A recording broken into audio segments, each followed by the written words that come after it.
Okay. Welcome everyone, and thank you for joining us on this Sunday, that too over the Rakhi weekend. We really appreciate it.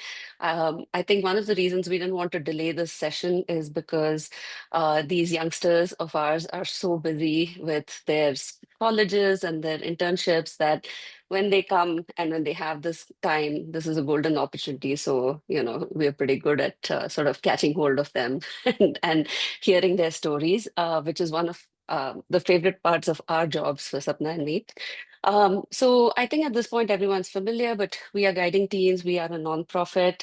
Both of us, Sapna and I, have been counselors for nearly a decade now, and this is our attempt to support parents and students. Whether you have a counselor in school or not. This is to just provide you unbiased advice, non-commercial advice, and information. So without much ado, we'll get started. So welcome to our panelists. Today's focus is obviously on students studying in India, and the idea is really to understand their journey, their experiences, both during the application process as well as at university. So I'll start with requesting each of them to introduce themselves. On my screen, it's Kirtidev, Somansh, and then Anshul and Aditya. So I'll request you in that order. So Kirtidev, an introduction, please. Just obviously we know your name, but university, which degree you're studying, and what you're in, what year you're in. Sorry. Evening, ma'am. It's wonderful to be here, and it's always wonderful to catch a glimpse of ma'am's Sapna time and around as well, especially for me. I'm pursuing a 5-year BBA LLB course at OP Jindal Global University down at Sonipat, and that's a 5-year course for law. Yeah. Okay. So much. Hi. Thanks to Ramya ma'am for calling me to be here. It's nice to talk to everybody. I'm Somanch, also in Sonipat, and I'm currently entering the final year of a 4-year BA honors economics. At Ashoka University. Sorry, I Oh think yeah, your voice got sorry. a bit cut off there. Okay. Yeah. I'm at Ashoka University, also in Sonipat. Okay. Anshul? Thank you for having me. I'm in Christ University, Bangalore. I'm pursuing BA Economics Honors, and I'm in third year now. Thank you. Aditya? Yeah. Hi everyone. Thank you, Sapna ma'am, for having me here. So I'm Aditya Ori and I'm pursuing BCom honors from Sriram College of Commerce and I'm entering my third year right now. Okay. I'll start this time with Aditya and work backwards. So can you just help us understand how you ended up at this university? Was it your first choice? Was it one of your top choices? And if so, why was that the case? Similarly, is this the degree that you set out to study, or was there some point at which you planned to study something else and then you switched? So I'll go Aditya and then Anshul, Somansh, Kirtidev. So Aditya, do you want to start? Yeah, sure. So I accidentally ended up here. I wanted to study economics as my first choice and UK was my top preference. I applied to 5 universities in the UK and I got through UCL, Warwick, and St. Andrews. But since things didn't work out, then Ashoka was my second choice. I got through Ashoka. But obviously, as Indian parents, Delhi University holds high standards. So my parents did force me to give CUET, and by chance, I cracked SR. And then I just had one choice to go to SRCC. I didn't make the cutoff for economic honors, the subject I wanted to study initially. But BCom honors was something that was within my range, so I just went in for it. And that's how I actually ended up. Thank you. Anshul?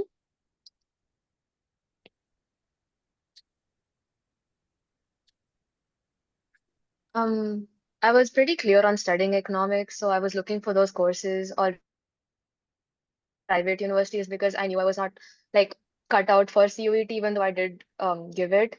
And I think Christ then became my top choice because it has a good program for economics.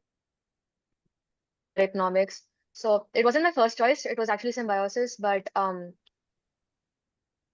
I think the applications for Symbiosis came out later, and I had already given my Christ entrance.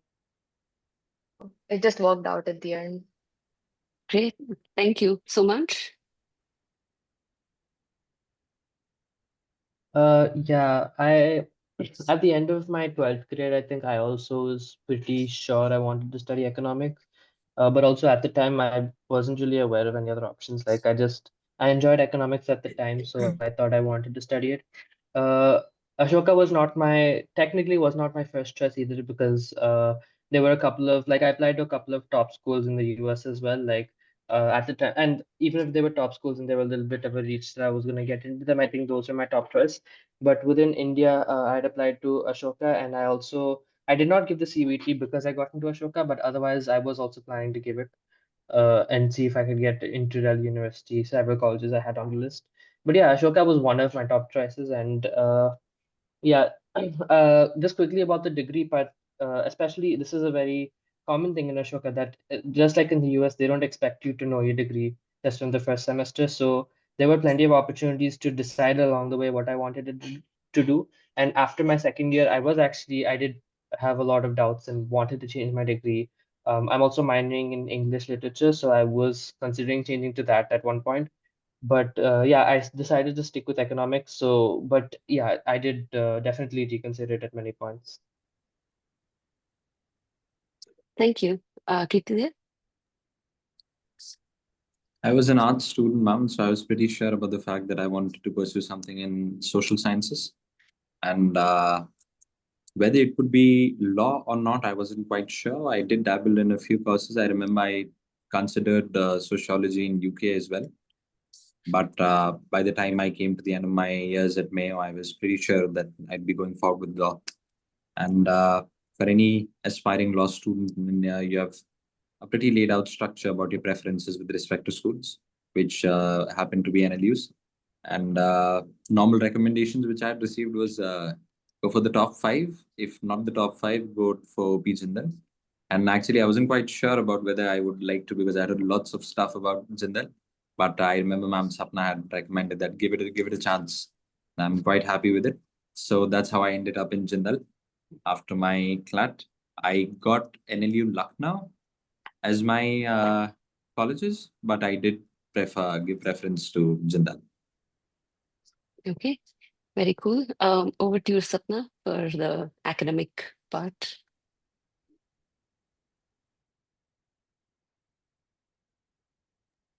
Sorry. We're going to delve a bit into your academic experience. What I think I would start again. I think I'll start with Anshul this time. We just try to keep it rotating. What is the academic environment in your college? What is it like? Is it very stressful? Is it very rigorous? If you can just describe your academic environment. I would also like you to kind of talk about if any of you have general ed requirements or any of those from the school. Just kind of mention that and what that looks like in your university. So crisis kind of, um, we have like 4 lectures per day, 4 to 5 lectures per day, depending on your course. And we do have, they've started a new courses. So 2 of our courses out of our entire out of 5 courses are learner centric courses. So we have like continuous assignments per week for them, and then for we have one assignment and then direct midsems. So it does get pretty rigorous, and our professors do give us readings and homeworks outside of classes, and we have to spend 1 hour or 2 hours per day maybe working on it.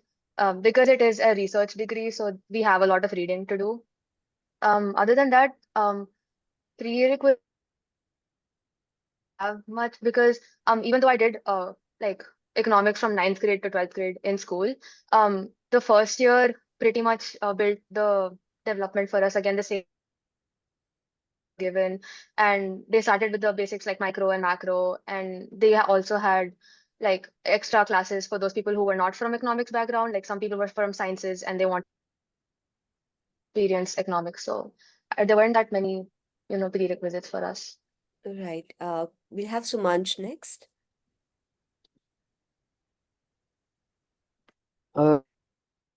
Yeah, so in Ashoka at least, it of course it varies depending on degrees, but for an economics degree, especially after the second year, it's a little bit rigorous academically because most professors uh most professors expect you to be working on your own and doing a lot of work outside of the classroom and kind of learning more. And so they're not gonna like, especially going from like high school to doing an economics degree, the first few years they do make it easier for you. Like you have introduction classes.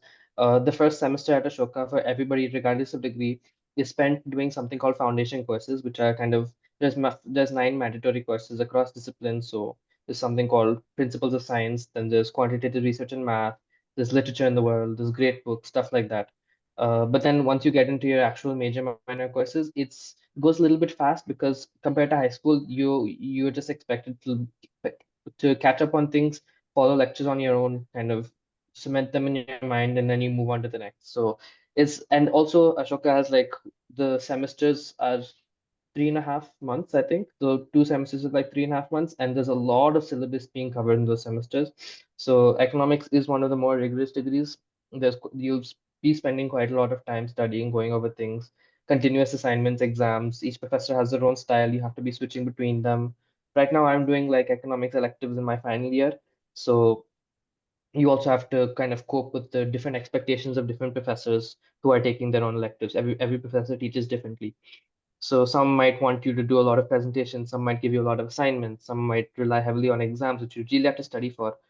Then so yeah, it can be stressful at times. There's less, I suppose, classes and time spent in classroom than other colleges. So this is like you get to choose your courses, but you have 5 to 6 courses in a semester. So that means on average 2 to 3 classes a day, but classes are 1.5 hours. 2 to 3 classes a day, and then the rest of the time you're kind of on your own, expected to study, do your own work. Okay. Aditya, can we have you? Sure. So if I had to rate the academic rigor of Delhi University in general, I'll give it a 6 on 10.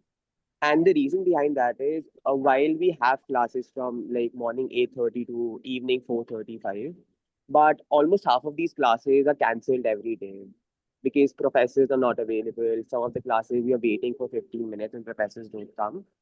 But the thing with DU and specifically SRCC in general is that all of the people who are here are very academically sound because all of them have topped their schools, their states, etc.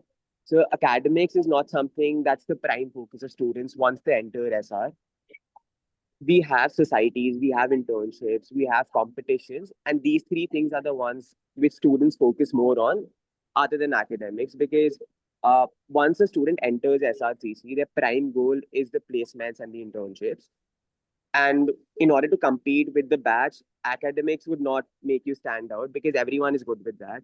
So people just try and round their profile through these competition societies, etc., and other extracurricular activities, and that takes most of their time. So ACADS is something that students need to figure out on their own, and that's what we have learned over the past 2 years. And the third year would be similar as well.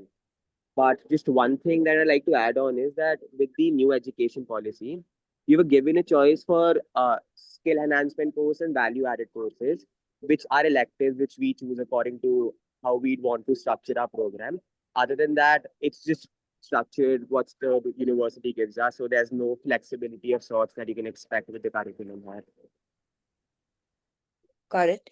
Kirtidev, for you?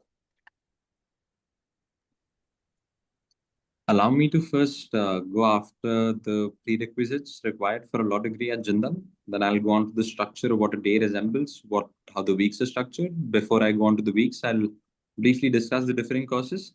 Then I'll go on to the academic rigor of the study of law at my university. So for pursuing any course remotely relevant to law, which would be criminology, BALS, which is legal studies, or the three main branches of 5-year LLB honors programs, which are BBA, BCom, and BA. You need to give, earlier at my time, it was the LSAT exams, but now on you've got the LNAT exams, which has an essay component, which I believe is a better metric to test the abilities of a student. So I told you about the 5 different courses. The course load varies according to those courses as well. The matter of study, what is it that you're being taught, also differs. One of the courses which I'm quite surprised, I found that I'm extremely intrigued by, is the BALS course line, which is the BA Legal Studies. So any one of you who's thinking of pursuing law, any line which I would recommend is that you do a 3-year BLS and then you go for a 3 LLB. Much better understanding of law. Then you come to the structure of the week. We've got about 3 classes a day, if I may give on average. The classes started around 9. You've got 2-hour classes for each subject. We have about 6 subjects or 5 subjects a semester, which may vary on the basis of which year you are in. Third years and fourth years are comparatively heavy. However, third year is the most, if I may say, very heavy and very difficult on a student. But I'll get onto the stress factor later on. Another concept which I'd get into is the kind of subjects you can pursue. So we've got the main or the core subjects, which are related to law, or the BA, BBA, or BCom subjects which you've chosen. Then you've got electives. Electives allow you to go further into other branches which you wish to explore. They may be related to IR, international law, probably, if you do not have international law this year in your semester. You've got business, politics, philosophy, literature, I'm quite fond of. So you've got options to explore branches while you're at law. And I believe it's important because I believe most of us do not have a very good idea about what is it that we wish to do, even in college. Then moving on to the academic rigor at Jindal. Despite of what I've heard, it's wonderful. Wonderful. I mean, I can only go on praises about it, so I'll stop here. But a short anecdote. The first lectures which I had, and it was about introduction to what law is. Usually people go on and they throw around neologisms such as regulation, rules, codifications. We did not do that. We started with Herodotus and Pindar's poem from ancient Greece, talking about the tyrannical king nomos, which is custom or convention. We moved on from there and we defined laws. So the manner in which you're approaching the subject, which is categorized as something that's literal, you allow scope for interpretation. And that is what's missing in Indian law. Although 90% of legal work is plain normal, but in tomorrow's times, that would easily be taken over by AI. That 10% amount of intuition, which requires you, which is the very nectar of human intellect, that 10% is what is developed in legal studies, at least. And a few progressive measures which are taken with respect to improving academic rigor here is that we've improved our attendance policy. So it's a little more hard on us, if I may say that. But that also, I believe, stress refines quality. And I'm not someone who's against any amount of stress while pursuing studies, because see, at the end of the day, you've got to get into that. Life outside is even harder. We've gotten per subject reading per week would vary between 35 to 55 pages. So accumulating, I'm not great at math, so I mean 55 into 6 is about your weekly outline of how many pages you've got to do. And professors are wonderful, faculty is wonderful. But see, end of the day, you've got to be regulated by self. If you have the very knack or the interest in pursuing education in a manner which you can be proud of, I believe Jindal is a wonderful place to be, because professors are approachable. I have a wonderful jurist professor, Mr. Arpan Acharya. Thanks to him, I do not hate the subject. And so as long as you have that inclination, this place is wonderful. But I will say that you've got to be disciplined enough to do it, because in college, there's not a lot of regulation as to direction as to what you've got to do or not. Your trajectory has to be thought of by you yourself. So that's what academics in Jindal is like. So it's extremely individual, but wonderful opportunities. Wonderful opportunities. Thank you. So you can see that Kirti Dev is training to be a really good lawyer. He's pursuing his We must We say none of recently these had kids are, Justice he's not getting Sudhanshu. paid by Jindal, just Yeah. as a disclaimer. I was thinking of that. No, Like, no, no, you no. know, I mean, has But we are going to get you a part-time job with Jindal Outreach for next year. Oh, hopefully, ma'am. But not really interested. But So I'll move Just on because I kidding. know there's a lot of stuff that we have to cover today, right? So in terms of support, so you guys have talked about how much your academic rigor is and how things look at in your college. In terms of support on 3 fronts, so support in front of academics, if somebody ever needs it, what kind of academic support is available apart from classes? Then for internships and for jobs.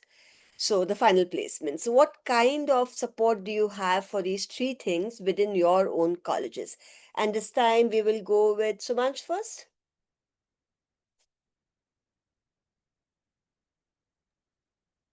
So you said academics and job placements, right?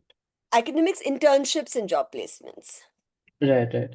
Okay, so I'll start with academics.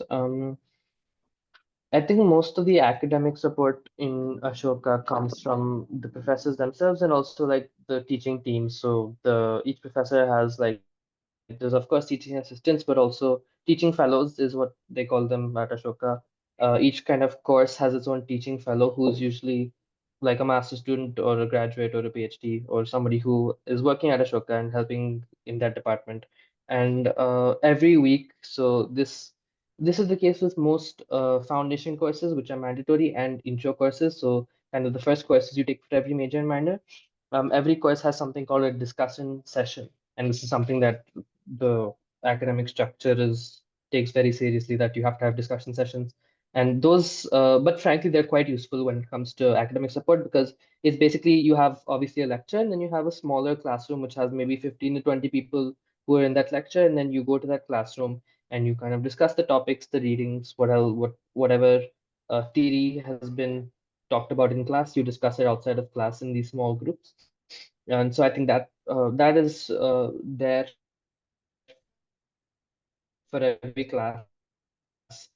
It happens once a week. Academic support right away. Then in general, at least for me, most professors and TFs, teaching fellows have been very approachable. They will meet you outside of class. They will sometimes if they're like the because the TFs they're people who have just been students. They have a grasp of what it's like to learn the topics. They will teach it to you in a way that's very kind of catered for students who are learning this for the first time to understand it. And many of them are approachable enough that they will kind of make time for you outside of class. They'll drag you to a classroom and then they'll explain the whole concept to you again. If you meet them at the desk, they'll come and they'll sit you down and they'll do a whole problem by hand for you. So people are approachable like that. The departments have kind of friendly people who want you to learn and want you to kind of like go out of the class having learned something.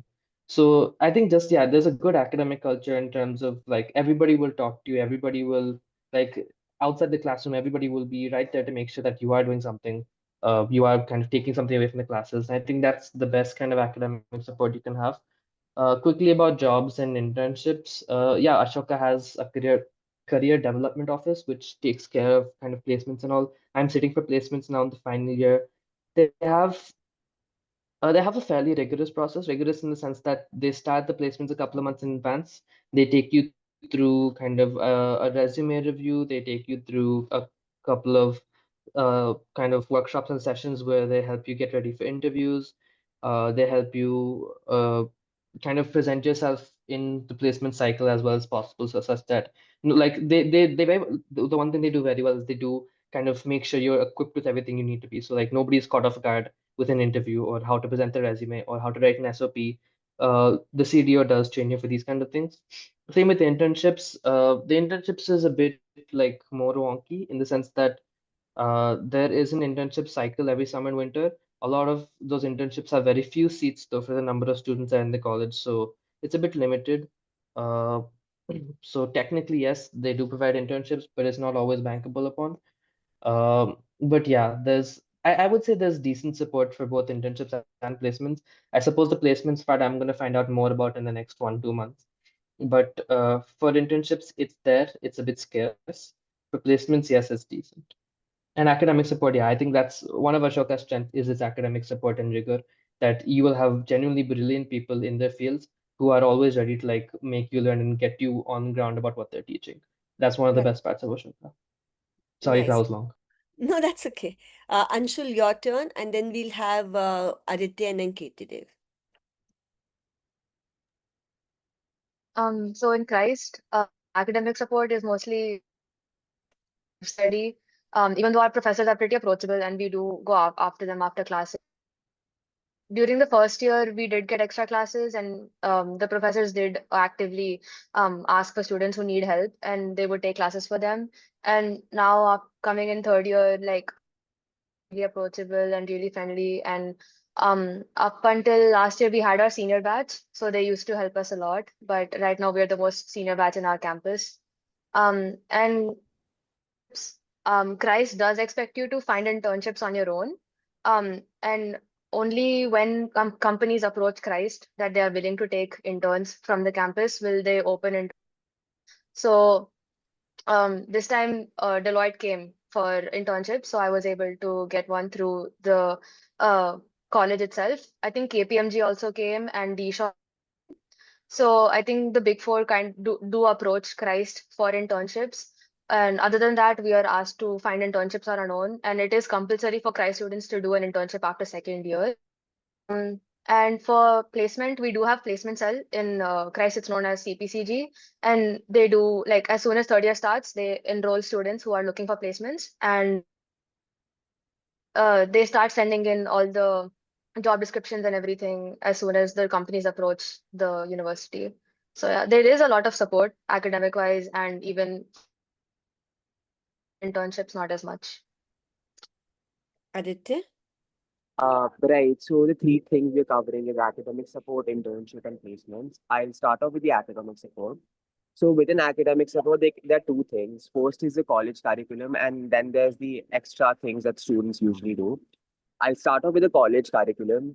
So our course is structured in such a manner. So we have college lectures, and in between college lecture, we have tutorials. So college lectures are just one-way communication from the professors and wherein they are explaining a topic and we're just ingesting all the information. And for some subjects, we have tutorials wherein there's a two-way conversation with a separate professor about the same subject.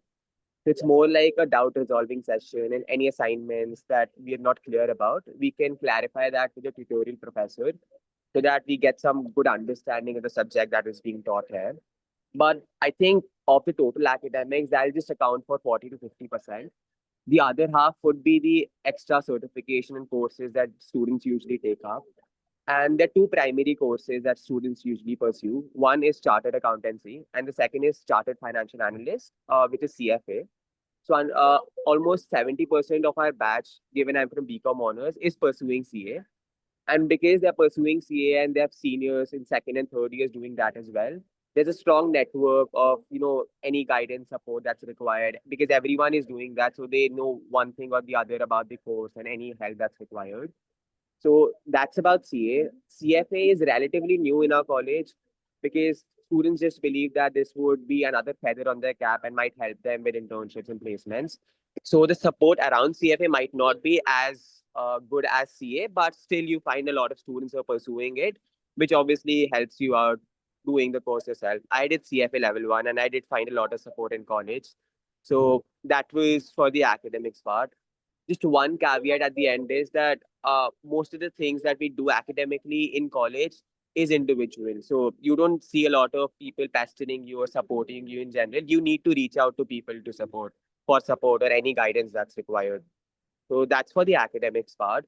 Moving on to internships.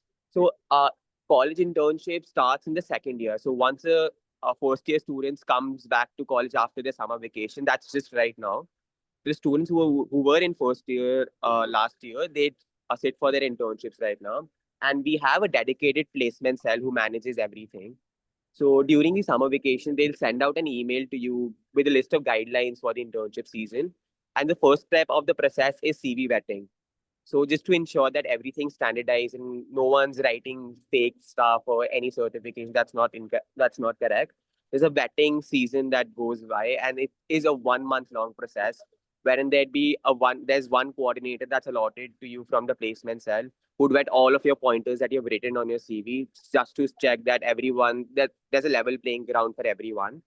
Once the CV is vetted, there's some training resources that are given to you, which is just a compilation of all the people who've been in the internship season and what they'd suggest who have gone to good companies, be it anything. And then it's in the month of September that the companies start coming in on our campus. For the companies, I'll just bifurcate them into two categories. Given that we're a commerce college, they're either finance companies who come up with VC investment banking roles, or they'd be consulting companies that will come in. For the internship season, obviously the slots are very limited. of the batch size of around 1,200, only 50 to 60 students get internships on campus. So obviously that's something which a lot of students don't get. So there are two other ways through which they get it. For second is through competitions. So there are a lot of competitions that is also rolled out by the placement cell through which you can participate. And if you like finish on the podium, you'll get a direct internship at the company. This happened with Accenture Strategy, who had a competition in our college, and 4 or 5 people from our college did get an internship there. And third is that students tap the internships by themselves, given that they have a network of seniors who, just vouch for them or give them a referral, because of which they get an internship for them. So that's just about the internship season. Now moving on to the placement season, the structure remains the same. There's a CV vetting session month, and there's the training month, and then the companies come in. But the number of spots for placement companies is much more. Of the batch size of around 1,200, 500 to 600 people are placed just from college itself. And for the companies who come from the placement season, the placement cell has bifurcated the companies into 2 categories. It's either A1 companies or the A2 companies. A1 companies are the ones who offer a package, a cash component of 12 lakhs and above. And A2 companies are the ones who offer a cash package of 12 lakhs and below. But the 4 lakh is the minimum benchmark a company has to offer if they are willing to route their process through the placement cell. I'd say that there's a 20-80 split between A1 and A2. So 20% of the companies are A1 and 80% of the companies would be A2. And again, these would be categorized as finance and consulting companies because broadly, these are the kind of companies that recruit from our campus. So that'll be it for placements from placement cell. Again, you can tap through competitions or through the external referrals, which a lot of people usually do if they don't get something that they want from college itself. Right. Nice. Kirti? For internships and placements, we have a dedicated division in our university called the Office of Career Services. They handle it via a platform called Superset, wherein we get opportunities for which we can apply. That's where we have a dedicated section with all our credentials uploaded as well, so that people who wish to offer us internships can have that offer as well. So that's the process of how you get an internship via the university. And but law being a place where a mentor is extremely important, especially one who has a personal interest in you. So a lot of students actually prefer finding internships by themselves because law is such a field. We are required to do internships in 2 internships per year. They're mandated internships without which we wouldn't be getting a degree. So these have to be at least 7 legal internships. One has to be with an NGO, and we have other requirements for a few, which is you can be in-house counsel works and that kind of a work. Now, the kind of options we have in Superset. So although I prefer taking internships myself, I do have a Superset account, and each student is required to have their credentials uploaded there.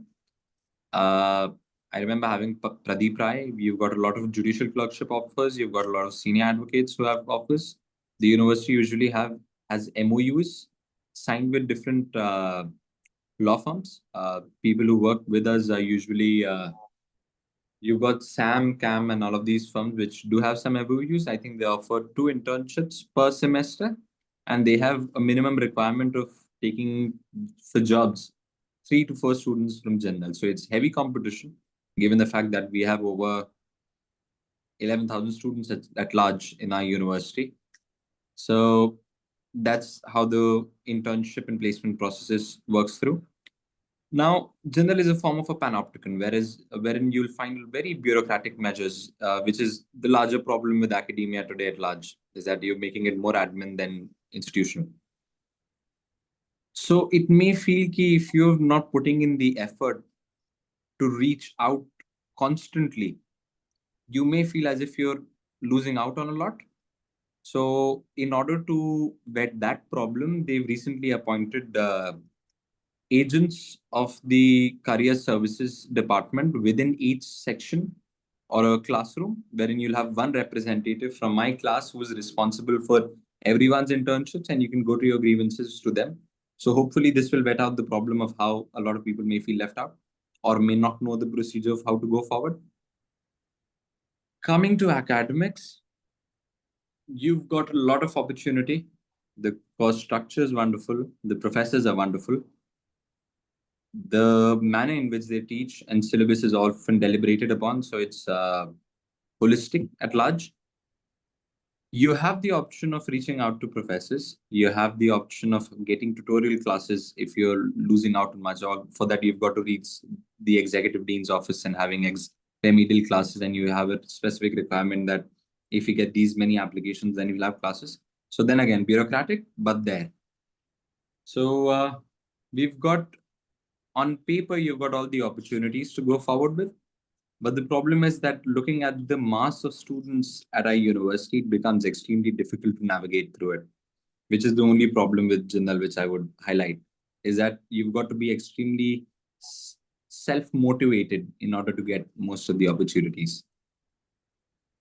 Right. Thank you so much. I think Ramya, over to you for student life. Sure.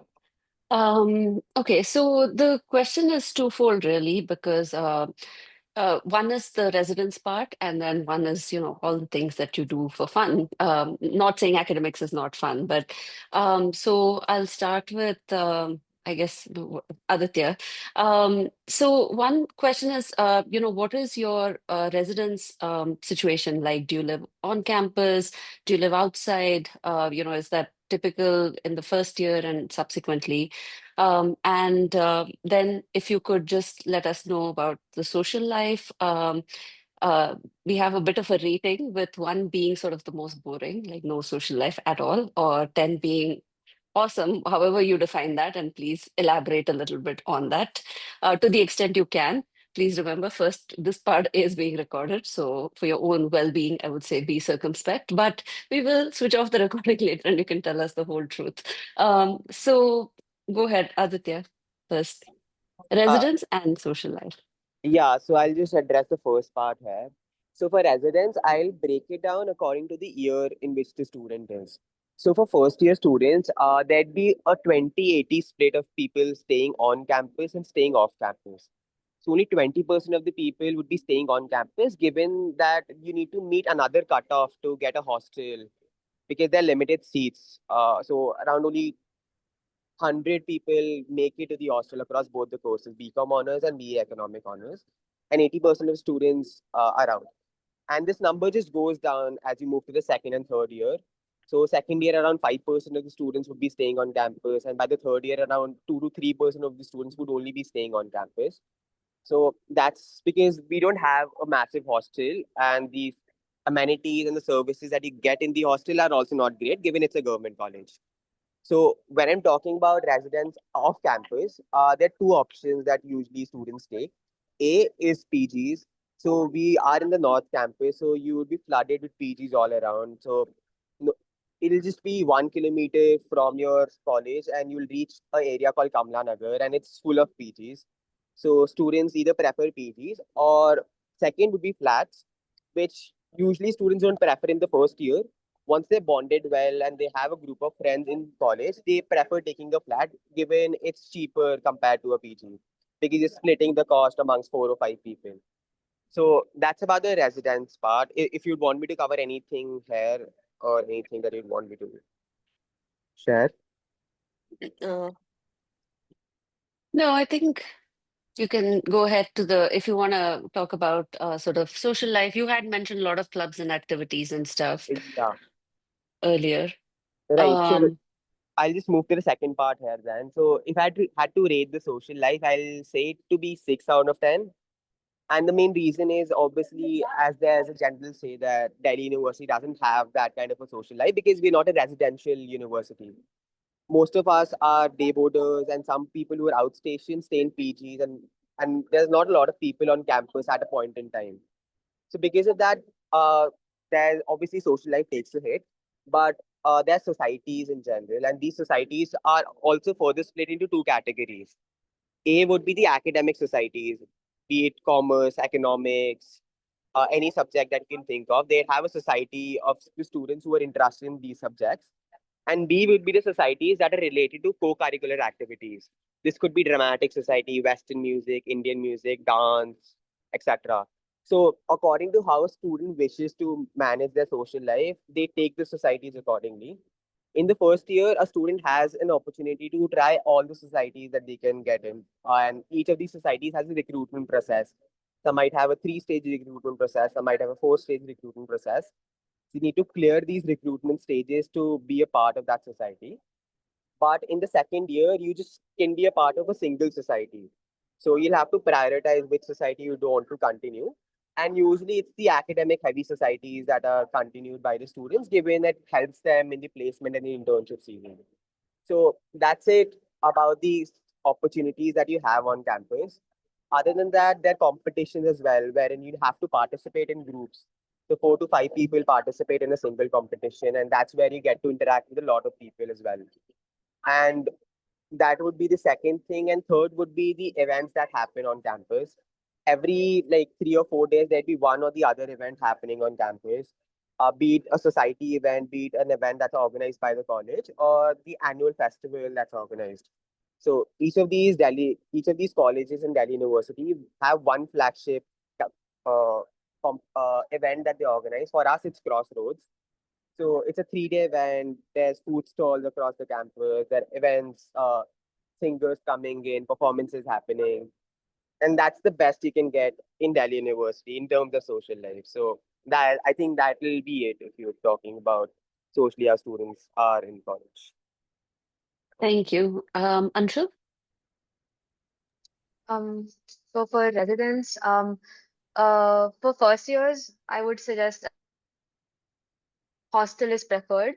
But in Christ, it comes at a first come, first serve basis, and the hostel does fill up pretty quickly. And the second option is obviously PGs. And personally, I in the first year, and I think Christ hostels are really good. They're pretty clean, even for like girls, and the hygiene was maintained. And from second year, I've been living in a flat. So, like he said, once you establish a friend with them, so yeah, that's pretty much it. There are a lot of PGs in around Christ, even Central Campus and like our campus, Yeshwanthpur campus, and a lot of like gated societies as well. So like a lot of options for students.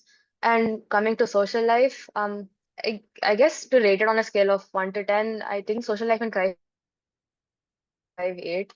It's pretty high because we have a lot of societies and clubs, and like a lot of it is for planning the events of Christ. Because I was in SW and welfare office, and they plan for all the events that Christ hosts. One of our flagship events is Bhasha Utsav, and we have a Christmas event, Magnificent, and then we have a dance portrayal, which is known as Nita. So all these societies work towards preparing for Christ's events, and we also have department-wise associations. Has their own association, BBA has their own association. So a lot of the departments have their own committees that they work towards. So a lot of my friends personally also have, like, I've made through themselves, and they're still pretty close and dear friends. And apart from that, yeah, I guess that's it. It's pretty happening I college. will ask you one follow-up because there is a perception of Christ, especially as very strict, and you have the whole, uh, in terms of, I guess, curfews, Dress restrictions, code. stuff like that. So, yeah, Yeah. dress code. So, can you just elaborate a bit on that? And is it really that big a deal? Okay. If to think about it that deeply, it's not. Like at the end of the day, it's just other ideology and wearing that dress code is that it's available for all students from all like economic backgrounds, and that's the whole reason they follow the dress code, is not to like belittle anyone in any way. So that and it's once you start getting in that routine, it just comes like naturally. And you like I personally have started preferring wearing kurtas and like days I don't have college. And the curfew is only for those who live in a hostel. They have the curfew for our campus is 9:15. I know it's pretty early, and outside the hostel, we have to stay within the hostel. We can't go out post 9:15. I know a lot of campuses have in time, but they don't have a hostel in time. But our hostel in time is 9:15. That's a little disadvantage of hostel in Christ because it does restrict you a bit, and that was my major reason for shifting to a flat. Okay, thank you. So much. I think, yeah, I'll start with the social life bit. I think like somebody else mentioned, Ashok also has like clubs and societies. There's a bunch of different clubs and academic societies, so there's a good number, and it's also increasing year by year. Like a lot of new clubs have popped up.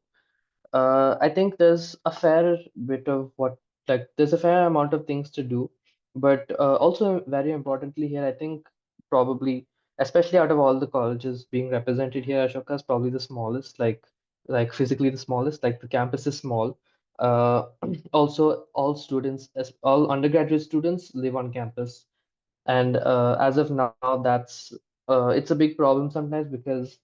Uh, they don't always like there's a lot of scampering with the rooms, and residence life is kind of like your room changes every year. Some colleges don't have that. uh, Sometimes you don't know what room you're going to get until the day you move in. There's a lot of delays. Some people have had a very terrible time with that, but all in all the campus is small, and you do end up seeing a lot of people. You end up, because just on your way from maybe your hostel till your class, you end up seeing a lot of your classmates, your friends. Everybody kind of lives within a couple of like within 5 minutes, 10 minutes of each other. So yeah, if you compare to some of the bigger universities in India, you will get like it's just almost like you're forced to be a little bit more social in Ashoka. So in some ways that's a good thing. It can be overwhelming too, but in some ways it's a good thing. I've had a very social life at Ashoka for like that's one of the reasons, because if you just step outside of your hostel, you will meet people, and that has all sorts of effects. But yeah, coming to residence life, and this is actually a very, as I talked about earlier, it's a very kind of contentious thing here because so year on year, Ashoka has come up with a lot of different policies. Uh, like some of them are kind of restrictive. That there's different policies for they become very strict with their kind of disciplinary infractions process. That they now, if you're like a couple of minutes late, there's no hostel curfew, but there's a campus curfew, like for going in and out of campus, because everybody stays on campus. And so if this year, it's a new policy which a lot of students are actually unhappy with. That there's a policy that restricts you if you kind of miss your curfew more than once or twice, then they can suspend your card and you can be stopped from leaving or entering the campus. There's a lot of kind of very new policies. So you could say that year on year, the residence life is becoming a little bit stricter, becoming a lot more restrictive. There's a lot of changes happening with it, and also the residence hall, like being assigned to a room, that process is also a bit problematic year on year. So a lot of people have not gotten rooms for their first 1 or 2 days on campus. They've had to be in makeshift rooms. They've had to kind of move around. The administration is not at all good with the delegation of rooms and such.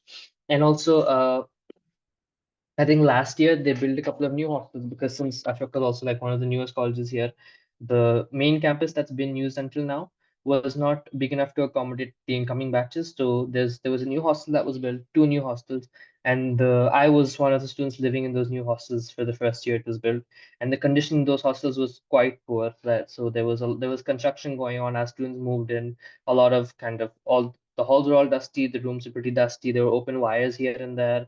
The water was like dusty at some point, though like wasn't very sanitary. A lot of conditions, a lot of people complain about the administration didn't really take anything up. So yeah, it seems that year on year there's some of the other problem with residence life. So yeah, I can only say so much about the administration. I can go on and on, but Yeah, it's been some social growing life is pains, I think. Mm. yeah, social life in Ashoka for many different reasons is great. It's a lot of fun. It's I guess one of the benefits of living in a small campus is that yeah, social life is booming, you could say. Like it's everywhere. Okay, thank you. Kirtdev. Well, I believe I should let out a sigh because people expect a lot of things when you discuss social life in Jindal, but I'll give you a good summary about it. So, coming from a school which is fairly sporty, we've recently had the Naveen Jindal Sports Block inaugurated, and I couldn't be more thankful. We've got squash, we've got swimming, we've got boxing, got all the sports you could dream of, racket sports, most of the sports, which is fairly similar to where I started. And being a polo player, I was quite grateful that Mr. Naveen Jindal has provided horses on campus. So If you play polo in Jindal, you also have access to the Noida grounds, which are the best grounds in all of Asia, the best horses as well. So there's a lot to do when it comes to sports, and I believe sports are a society building exercise, and hence I would include them in this culmination of a social aspect. Apart from this, you've got various societies. And I mean, most universities and colleges have societies, so I won't go on about them. But there's a certain procedure with which they get formed, and how you join them is through the Office of Student Affairs. We've got over 11,000 students on campus, so you've got no choice but to be social. So that's one aspect. There are no arbitrary curfews as such. I mean, 12 a.m. at night seems fairly decent.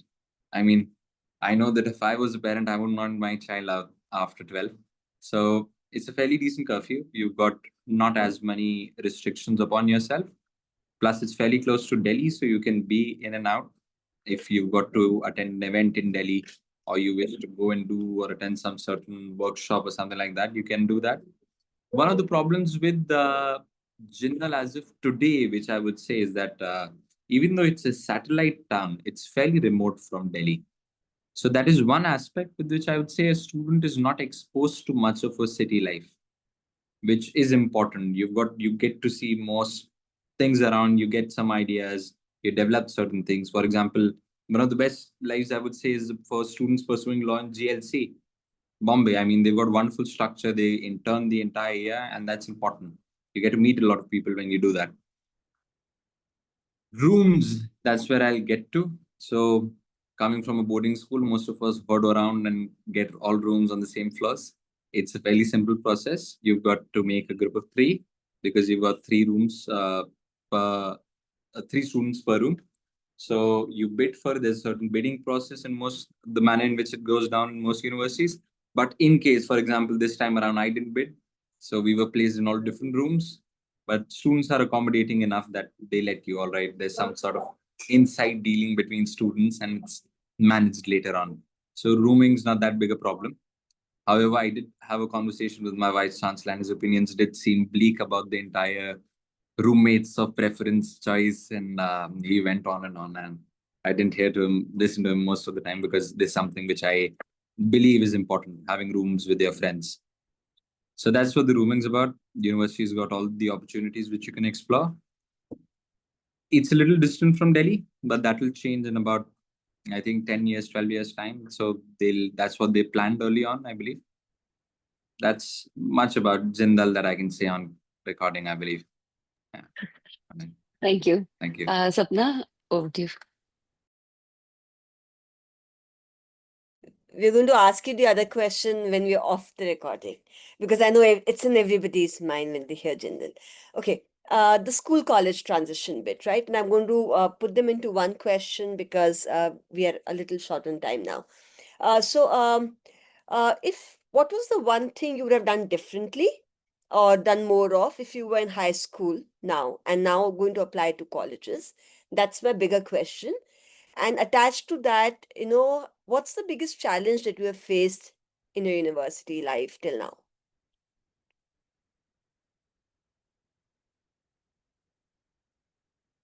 Yeah, okay, sorry. Yeah, we can start with Kirti Dev this time. All right. The biggest challenge in coming from a institution which is much like family, there's a lot of involvement with teachers and students. I mean, I remember my housemaster's wife making me food if I had missed dinner or something like that. That's the culture where I grew up in. Biggest challenge was that kind of a family within the administration did not exist early on. So that was something which I felt it may seem oblique to a lot of people coming in. It's schedule in Jindal is cacophonic. You roam around, you see 30, 40 people running or rushing off to some other class or something like that, and you're like, bhai, kya chal raha hai? This is not, where am I? You feel a little lost in the first time around. So I think those are one of the challenges that you've got to come up. You've got to grow over that, and you've got to understand. You've got to reflect a lot in order to make it make sense. Your life and your time at college, and what is it that you need to. So I believe reflection and taking decisions regarding your schedule is something which was challenging early on, and I'll say it took me 2 years to figure that out properly. It does take time. It has to be developed as a habit. So that is one of the challenges, major challenges. The second question, I believe, was how is it that I've done things differently, ma'am, if I'm not wrong? Differently, all right. What would you have done differently at school now if you had a chance to do it again?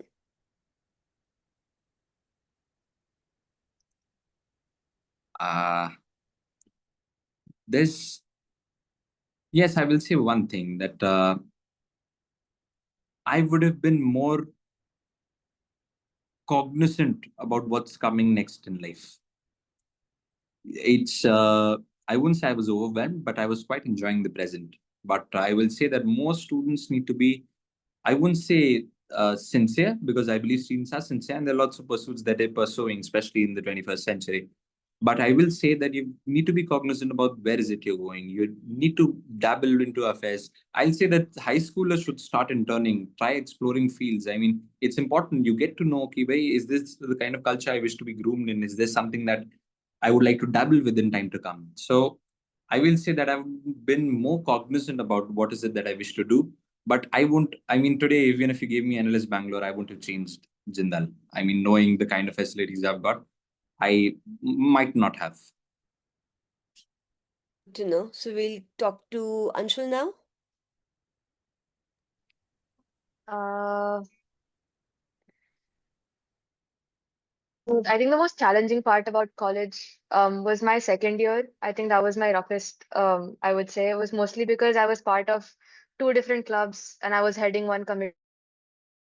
I also had my academics, and it was just a lot on my plate. And I didn't have time for myself during at least my third semester, figuring out how to manage two different committees. And then, especially one when you're heading it, it's completely different story because you have to be present, be there for your volunteers, and then report to faculties and all of effort. And I think it taught me time management better. So yeah, that's one thing.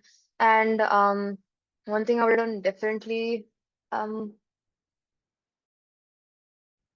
I guess be more diligent and like, the practice of reading that I should have like, mastered beforehand because it requires a lot of how to force myself in that mode is still to like, read research papers or like studying for your end sems and mid sems. It's a lot of reading to do, especially with like three different references that the professor gives you or with the PPTs that they provide. So like, yeah, the habit of reading would be one thing.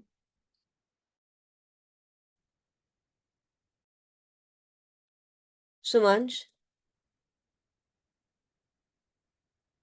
Sumansh, you can answer the question and then Aditya. Wait, what was the question again? Besides what would you do differently? Yeah, what would you do differently? And then what was the biggest challenge that you faced in your college life? Mhm. Biggest challenge, I would say, I think it's a very basic one. It's just that you realize at some point, and of course it comes mostly towards like the finals and when you have exams and most academic stress, that you start to feel very like isolated sometimes. And this happens mostly in an academic sense for me because I'm like I've never been the most disciplined when it comes to academics. Like I'm not like most of my work happens towards the end of the semester when I have to actually study for exams or write my papers and such.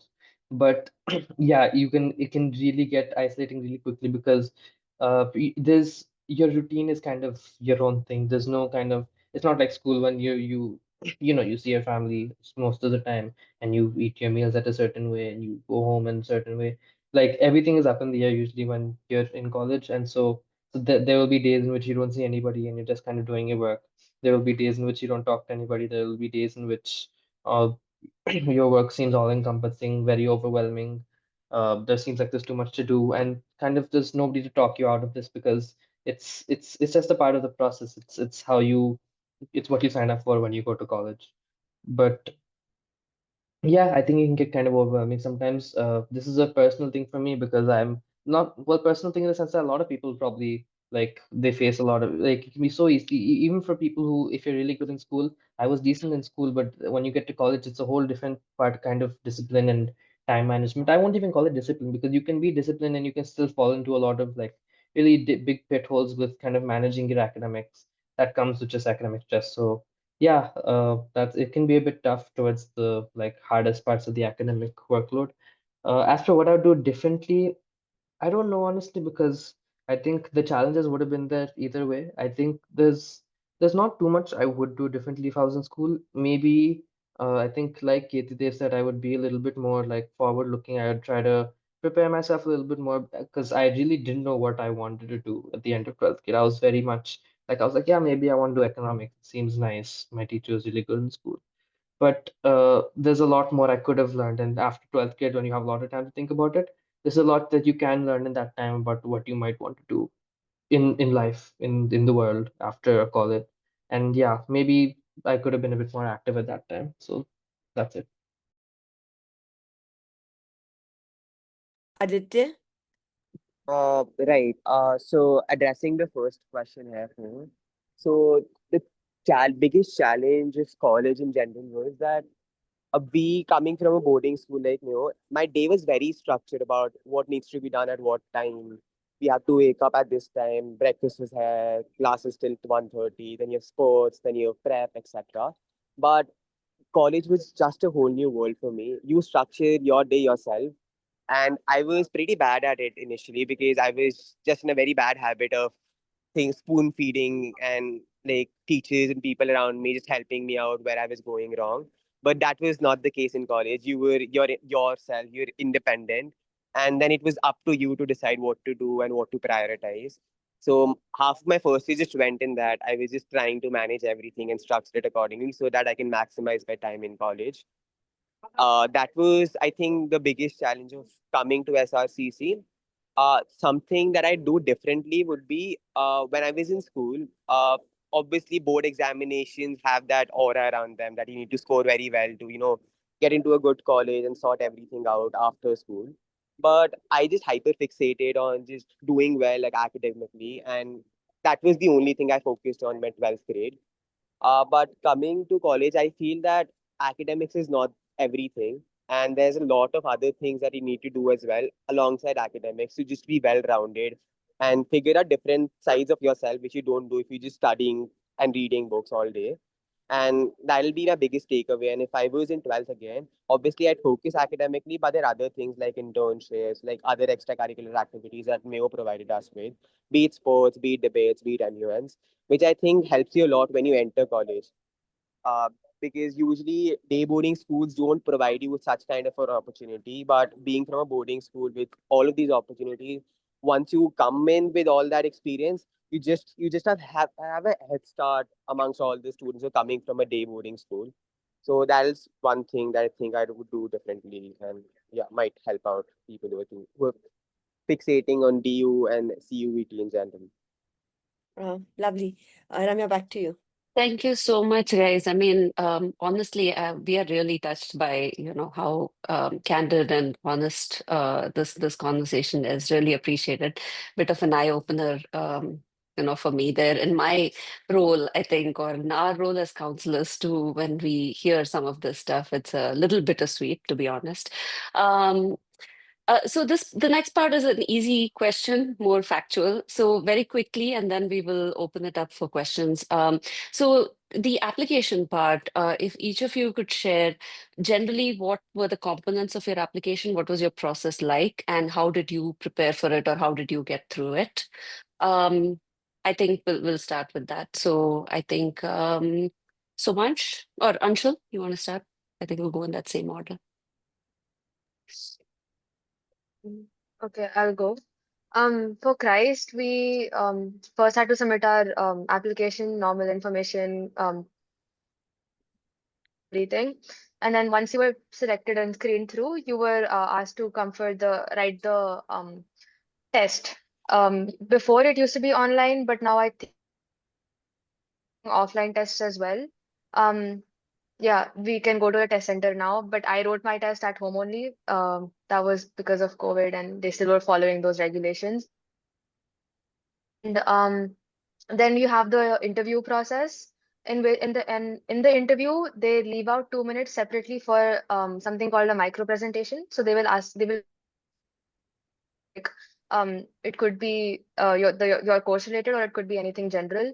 And mine I think was on behavioral economics, because I was talking a lot about it during my interview. So more about it and what I've learned. And they would like the interview was also okay. Like it's one of the faculties, and they like grill you a little, especially about the subjects that you. Basically, they'll just continue the conversation with where you take it, and that was it. Yeah, after the interview round, it's just the final. You get your offer letter and all. So, Okay, thank you. And so just to clarify, the interview is some mix of technical and personal, right? yeah. Okay, Yes. all right. So much? Yeah, very similar actually. There's an online application. You have to write a couple of essays. I think there's like essays and they're very short. You can't even call them essays. It's like maybe 300 to 500, 600 words each of them. Uh, so you have to write three essays. They of course Ashoka does care about like your writing skill a little bit. So, but more than writing skill, they want to see like how they ask kind of like quirky questions, like write a essay about your favorite word and about a value that no, I don't remember the other two. One was about favorite word, and you have to talk about it a little bit. And then there's something like if anybody does like a US application, like a Common App essay, similar. One of the essays will have a similar theme to that. In fact, I think I've kind of repeated my Common App essay in my Ashok application.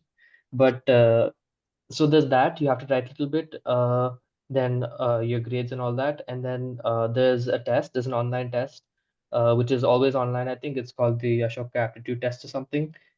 That also has like a kind of a logical reasoning bit, and it has another essay writing bit, which is like an on-the-spot essay. You have to write on a topic they give you for like 40 minutes, and the topic is usually something like contextual. Like regardless of major, it'll be like uh, a current affairs type topic. It'll be about kind of maybe a pressing social issue. They want to see how you'll handle a topic that is less technical and more just you have to reason through it, reason through an issue like a contemporary issue.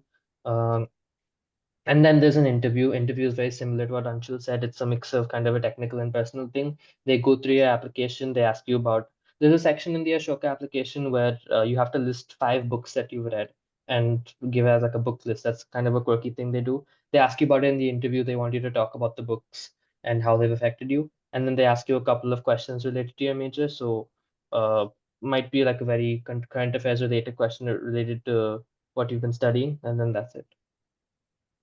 And just to clarify, because this is becoming a thing now, you did not take any coaching for the aptitude test. There's no need to take any coaching, in your No. opinion, right? No, Okay, and great. yeah, I And I know think some of the others also took the Ashoka test and other tests, but Mhm. none of you guys. Okay, thank you for clarifying that, because there's a lot of FOMO around it these days. So, Yeah, no, I think th if it's just a thing, I'll just clarify that I don't think anybody should be taking it as like a coaching for any of thank this. you. It's just very straightforward stuff, and yeah, you can do it. Okay, thank you so much. Aditya? Right. For a lot of central universities, which Delhi University is also a part of, you need to give an exam called CUET. I think the application opens up in the month of March. You register for the exam, then you select a center wherein you'd want to give the exam. Alongside that, you need to also check for the subject combinations that will work out for your degree. I was applying for BCom honors and BA economic honors. So general commerce subjects like accountancy, BST, English worked out for me. But there are 4 subjects that you need to choose alongside a language in order to be eligible for certain courses. There's another thing that for certain courses, you also need to give the GT, that's a general test wherein they just test your general knowledge, but that's specific for different courses. So you'll have to check the NTA website to ensure that you're meeting the course eligibility criteria. After that, the exam results come out. Once the exam results come out, you get a raw score and a normalized score. Basis which you need to fill out a preference that these are the colleges which I'd like to go in that order, and then you're automatically allotted a college. And in most cases that's the college you usually go to because there's not a lot of changes that happens. If you have some extracurricular activities backing you, be it a national in a in a sport or any national winning competition, dance, etc. That might give you extra advantage, but I'm not the right person to guide on that because I didn't choose that path. And I think that's basically it for Delhi University. It's just an exam that you need to clear, not different from the board examination, but it's just that it just levels the playing ground because all of them are giving the same exam. Ramya, can you ask the same question about CUET? Is extra prep required? Yes, exactly. Thank you. Is a coaching required, Aditya? I'd say for all the other subjects except the general test, no coaching as such is required because the syllabus remains the same as you give for boards. There'd be one or two additions or deletion based on what NTA specifies, but there's nothing extra that you need to do except your board preparation. For general tests, I've seen a lot of people who take up coaching, but the general perception is that there's no requirement for it. If you are good with your basics, you'll be able to clear that as well. So I'd say no coaching as such is required for it as well. Actually, staying on that topic, I know so much you self-studied for the SAT. You did really well, I think 14, 80, 90, something, if I'm not mistaken, something in that zone. And you did not take any coaching even for the SAT, right? Exactly. So thank you. And then Kirtidev, you took the LSAT at that point. Did you? And Anshul, sorry, I don't remember if you took the SAT, if you took coaching. We're just trying to, we're not pushing people either way, but we just want to get a sense of the tests you took and if you might have needed coaching for any of those. Okay, so Kirtidev is a no for the LSAT. Anshul, did you take the SAT? I don't remember. No. Okay. All right. So hopefully that, puts some of your minds at ease. This is the last question, hopefully quick. What are your plans for after your bachelor's? And I think Aditya, for you, the question is, with DU, are you doing that 4th year? Is that now a mandatory thing? So I think we'll start with Somansh because you're the senior most of this batch, I think. So you do have this 4th year at Ashoka, right? And what is that going to look like? Is that a research thing? Is that an extra major for you? So there is a research track. I'm not doing it. So like a lot of people are doing thesis, like a thesis paper of their own. I'm not doing that. I am doing extra courses, electives. So I'll graduate with a BA with honors. But yeah, so after this, there's a placement cycle. So I'm going to be sitting in that. If I get placed, then I may go ahead with that. But my main plan as of now is I'm probably going to be doing master's next year. So I will be applying to a couple of US colleges, maybe with the GRE, which I'm going to give in December or January. But apart from that, I'm also going to write CUET PG to apply in India. So there's a couple of MA Econ programs that I plan on applying to. Some are in DU itself. Delhi School of Economics is one. JNU is another. That's not in DU, but it's also through CUET. And so I'm also looking at a lot of colleges in India through the CUET and other and specialized entrance exams, or else in the US, or else if I get a decent offer during placements, I might pursue that. So I'm pretty open-ended right now. Okay. Anybody else want to? This is not like a mandatory question because I know many of you are still in sort of just finished your 2nd year kind of thing. So, and Kirtidev, you have another 3 years. So for you, it's a long haul. Okay. If I may, ma'am. Yes, of course. All right. So I've got just 3 more years college now, but I have 2 distinct manners in which I could proceed. First being towards academia, which is one of my options, and I feel as if I have an knack for it. So currently I'm working on a research project with a professor at Christ Church, Oxford. So we're working on democracy and law, mainly on the democratic rigor of judicial review. But academia at large is inconsequential within the social dialectics, is what I believe. So the other path is litigation. So my plans for litigation is put in either in a litigation firm early on. Internships is something I won't get into right now. So litigation and later on towards a master's if I wish to proceed. That's my way of going ahead. So if I get more inclined towards academia, I'll go for BCL first off. Then I'll enter academia from there via DPhil in philosophy, probably. If not, then litigation, a BCL if required, and then pursue on to BCL or other ventures which I could venture into. That's my Thank plan. you. Okay. Aditya, Anshul, any thoughts? Or For us, so CRISE has a lot of exit options. You can exit in second year with just a diploma. You can leave third degree. And for our batch, because of NEP, we can't get the honors tag in our degree in the third year itself. We have to do the fourth year. Either we have to do honors or honors with research. It depends on your GPA and your percentage overall. So if you have I think till the range is like 60 above, then you can do honors, and 5% above you can do honors with research.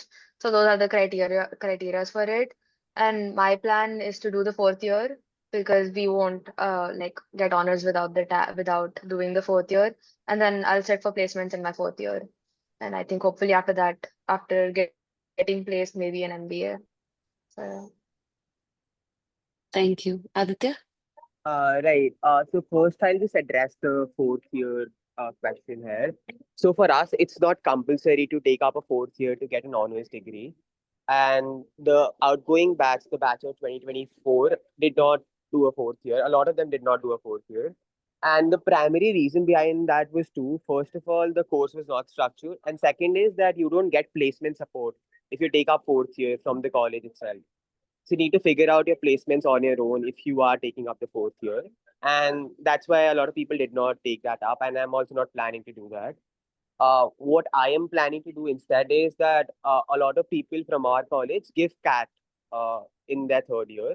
So it'll take place on the 30th of November this year. So a lot of people give CAT, they try for IIM just right after college. So that's one thing that I'm planning to do. Alongside that, I'll be giving my GMAT this year as well, just to try my hand at the deferred applications. A lot of people also try for a deferred MBA. That's a program that's working out very well for SR students. People are getting into Wharton, Harvard, etc. Wherein they have to work for a certain amount of years, after which they join the college itself.